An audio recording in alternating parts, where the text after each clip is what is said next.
Good afternoon, ladies and gentlemen. Mr. Secretary, thank you very much for that warm introduction.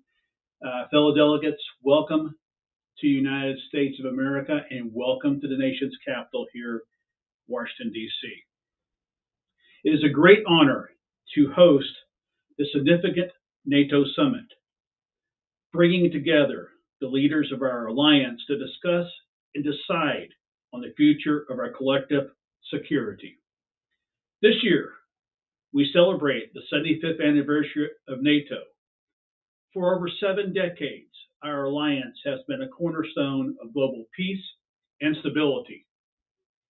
NATO was founded in the aftermath of World War II with the understanding that unity and cooperation among nations are essential for lasting peace. Today, we honor that legacy and renew our commitment to the principles that have guided us. The importance of our alliance cannot be overstated.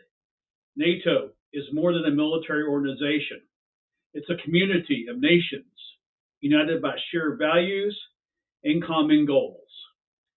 Our collective defense principle, enshrined in Article 5 of the Washington Treaty, ensures that an attack against one ally is considered an attack against all.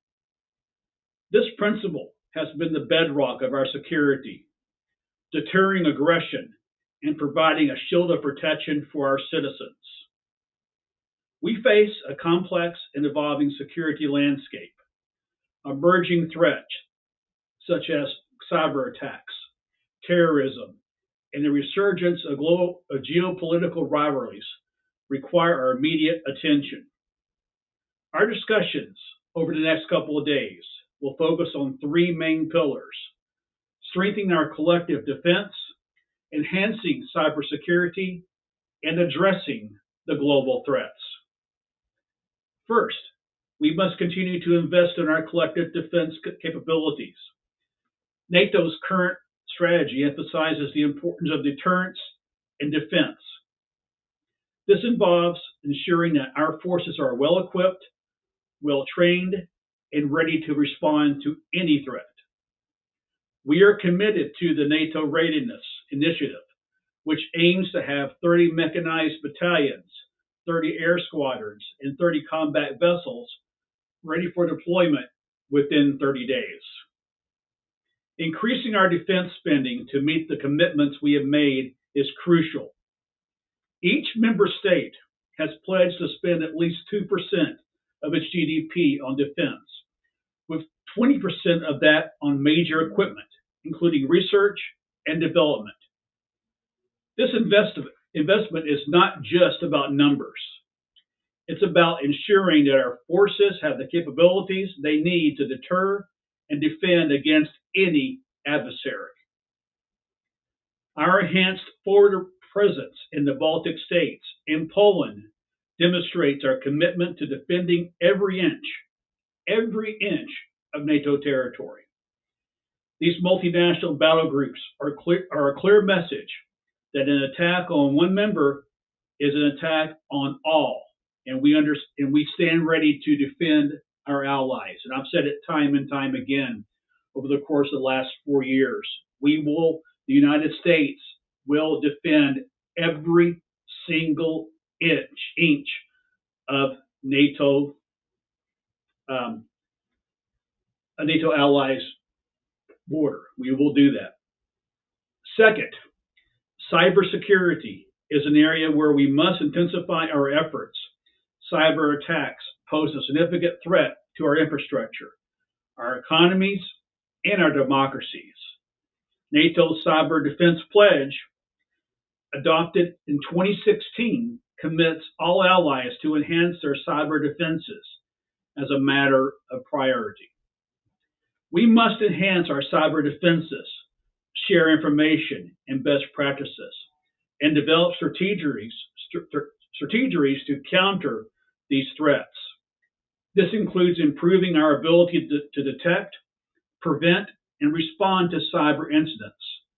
Our NATO cyber rapid reaction teams are on standby to assist allies 24 hours a day, 7 days a week, in case of a significant cyber attack. Moreover, integrating cyber defense into our operational planning and ensuring our missions and operations are resilient against cyber threats is essential. We are also working closely with the European Union and other partners to strengthen our collective cyber resilience. Thirdly, we must address global threats with a unified approach. Terrorism, the proliferation of weapons of mass destruction, and regional conflicts require coordinated action. NATO's comprehensive approach involves political, military, and civilian tools to address the root causes of instability and conflict. The fight against terrorism remains a top priority. Though our missions in Afghanistan and Iraq, we are helping to build the capacity of local forces to combat terrorism and ensure long-term stability for our operational guidance in the area.